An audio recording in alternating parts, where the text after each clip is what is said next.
3 years ago, we met a mother of 3 from New Jersey, Jill SZALONY, who was at the time anxiously and desperately waiting for a heart transplant. She got one. It was a very difficult journey, and I was trying to stay optimistic the whole time I was waiting, but I was living in fear of having to say goodbye to my children, knowing they might go on without me. So trying to stay optimistic, but always knowing that there was this chance that things may not go my way. A new study from healthtestingcenters.com on organ transplants shows 12% of New Jerseyans who need an organ transplant are waiting 5 years or longer. But Joe Roth, CEO of the New Jersey Sharing Network, says the good news is we are seeing steadily increasing rates of transplant in the United States, and our organizations and other organizations are getting the word out better. The 2020 Transplant Games will be in several locations, including over at the Meadowlands. It matters, doesn't it? Big time. Because? Because it's going to make people aware of what's going on. The games were really started by recipients showing the world how good they're doing and thanking their donors. Can you kind of give us some idea of, the urban areas, Trenton, Camden, Newark? Mm-hmm. Okay, so how does those numbers fall in those communities? Mm-hmm. Well, in Trenton, we have 115 people waiting. In Newark, we have about 167 people waiting. Cheryl Cohen of Chesterfield Township describes her decision to donate a kidney to a stranger earlier this year.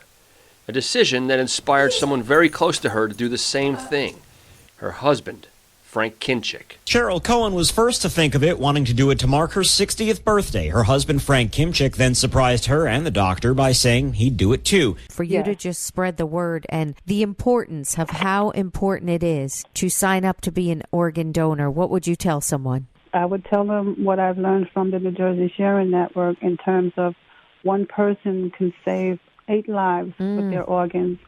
And also, they can save up to 78 people, if not more, with just a tissue donation. All of these people will be out in California for the Rose Bowl Parade in Pasadena, and we'll all be celebrating organ donation through the Donate to Life float. The floral graphs you see here, all organ donors, all of them decorated in part by family members and loved ones. And there are living donors walking again alongside the float who have donated kidneys. They walk 5.5 miles, part of that parade route, to show that life can be enjoyed to the fullest after donation.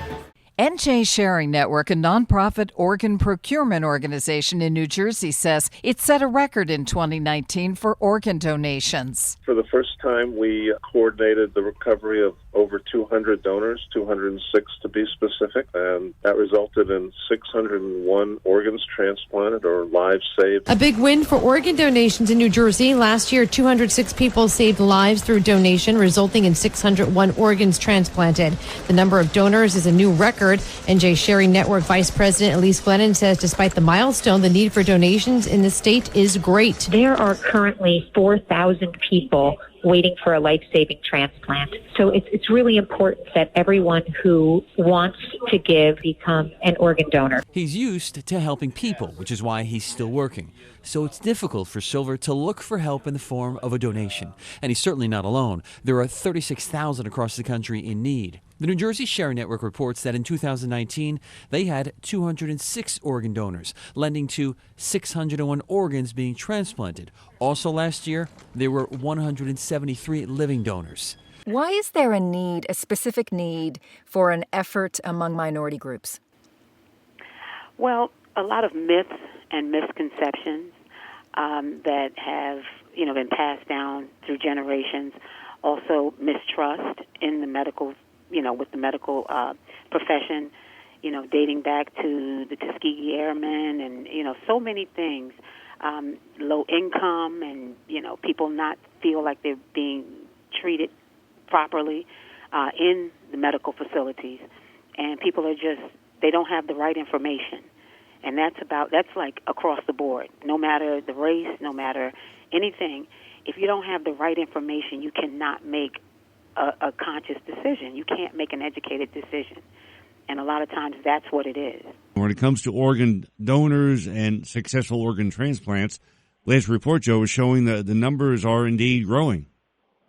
That's correct, Chris. They're growing both nationally and here in New Jersey. We're very proud of that effect. We're saving more and more lives every year. 2019 was an all-time record year for the Sharing Network, where we coordinated 206 organ donors, which led to 601 transplanted organs, and that's been a 38% increase over the last decade.